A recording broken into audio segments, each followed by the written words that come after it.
Olá pessoal, hoje nós vamos ver sobre os principais esquemas sobre fenômenos químicos. A aula de hoje é sobre tipos de reações químicas.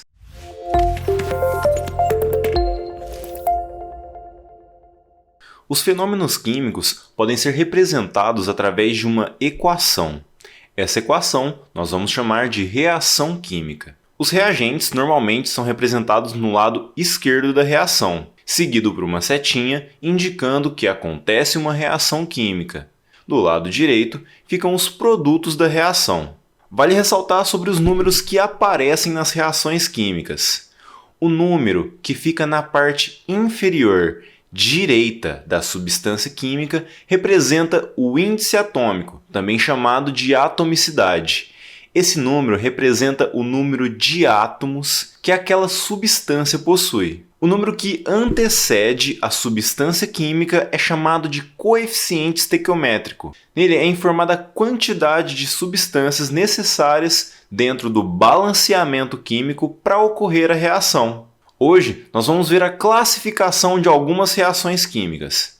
A primeira é a reação de adição. A reação de adição acontece quando duas ou mais substâncias formam apenas uma substância.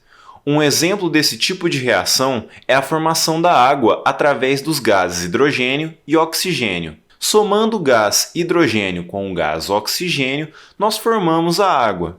As reações de adição podem ser totais ou parciais, dependendo da substância. Quando os reagentes são formados por substâncias simples, nós falamos que a síntese ou reação de adição é uma reação total. E quando pelo menos um dos reagentes é uma substância composta, é chamada de reação parcial. O segundo tipo de reação que nós vamos ver é a reação de decomposição. É quando uma substância se decompõe em duas ou mais substâncias. Podemos pegar a reação contrária da reação anterior, a reação da água. A água, através da reação de eletrólise, pode formar novamente o gás hidrogênio e o gás oxigênio. Temos três tipos principais de reação de decomposição: a eletrólise, a fotólise, que é a decomposição da substância através da luz, e a pirólise, que é a decomposição da substância através do calor. O terceiro tipo de reação química é a reação de simples troca. Na reação de simples troca, nós temos uma substância simples e uma substância composta, formando uma nova substância simples com uma nova substância composta. O quarto tipo de reação química é a reação de dupla troca. É quando duas substâncias compostas formam duas novas substâncias compostas. Bom, mas como vamos saber se os reagentes colocados no meio reacional irá realmente reagir? Nós podemos entender a ocorrência das reações através da reatividade química, a propriedade periódica que diz quando que as substâncias vai reagir ou não. Vamos começar a entender sobre a reatividade das reações através dos metais. Os metais mais reativos são os metais mais eletropositivos. Nós podemos entender a reatividade dos metais através da fila de reatividade, ou também chamada de fila de eletropositividade. Os metais menos reativos são os metais nobres, seguido dos metais comuns, e os metais mais reativos são os metais alcalinos e alcalinos terrosos. Dessa forma, nós podemos dizer que é possível a reação do zinco metálico com o cloreto de cobre, formando cloreto de zinco mais cobre metálico, porque o zinco é mais reativo do que o cobre.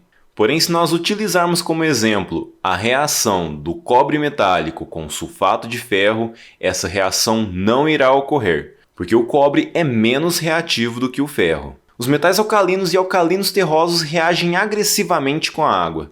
Dá uma olhada nesse exemplo do sódio metálico reagindo diretamente com a água. Esses metais em contato com a água formam hidróxidos mais gás hidrogênio. Já os metais comuns, através de aquecimento, formam óxidos mais gás hidrogênio. Nós também podemos estudar a reatividade química através dos não metais, seguindo a ordem de eletronegatividade. Dessa forma, nós justificamos a reação do flúor com o brometo de sódio, pois o flúor é mais reativo do que o bromo. Já nas reações de dupla troca, a reação ocorre com 3 tipos de observações diferentes: com a formação de precipitado, com a liberação de uma substância volátil ou com uma substância com um menor grau de ionização. Pessoal, não se esqueçam de fazer as suas anotações e espero vocês na próxima aula. Até mais!